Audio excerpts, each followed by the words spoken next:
Now it's time to start thinking about your power meter, or whatever you want to call that, because you've got your grid set up, you've got your control set up. Now I'm just going to do a quick and ugly version right here. So here's on my stage, I have this really ugly control panel, and then I'm going to go into control panel, and just FYI, I have a text box named blah. You should never name your text box blah.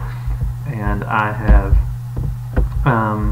a button named the button. You should never name your text box, your button, the button. So use better variable names. But and I've also added in a code layer. Now I'm going to apologize up front because I'm not using a mic. I'm using my laptop's mic. So every time I type, it sounds like a herd of elephants walked across my computer, the way the mic captures it. So get ready for that. Okay. Now, once again, I'm inside the control panel. Just for fun in this video, you could actually write the code out on the main timeline. I don't really care. Either way will work. In this code layer, some things that you want to think about. Your best friends are going to be 3 different events. And I don't remember if we've used these in class yet, all of them, but there's a mouse event called mouse down. There's also a mouse event called mouse up. And so it's just breaks your click into 2 different actions.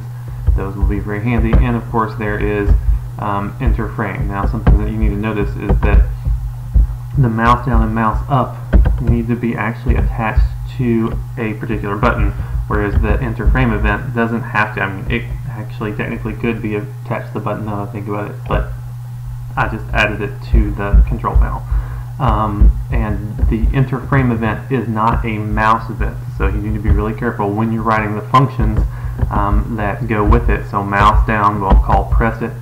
Press it has to take in a mouse event parameter, even though we won't even use that parameter. Same thing with release, it has to take in a mouse event, but then the tick function doesn't take in a mouse event, it would take in a plain old event. So that's a little tricky when you get into mouse event, but I'm going to comment out this part of it just to show you that press it and release it actually work. So if I were to run this thing and click this, I'm holding the mouse, and then when I release the mouse, it says released. And so pressed, released, pressed, released. So that's how those work. And then just to prove to you that this mouse tick function, or this tick function is happening 24 times a second. When I run it, it's ticking,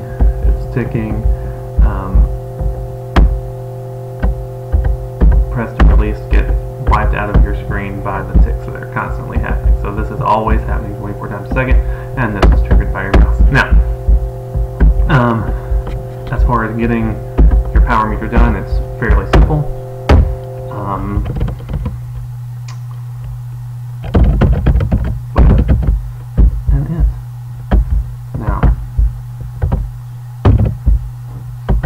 And you also probably need a Boolean. But I could say, that's a little strange casting there, but there we have it. There's a counter. Now the only thing is you only want this to happen when they are holding the mouse, and so you may need a Boolean to remember is the mouse down or is the mouse up, and then you will only be dealing with this counter variable when the mouse is in fact down, and then you also may need to reset the counter. But that would give you a basic power meter that you're going to display on your screen. Eventually we will make that more visual and not just a number, but for phase 1, just having a number works. And so some Booleans, some counters, and some events can make all that happen for you.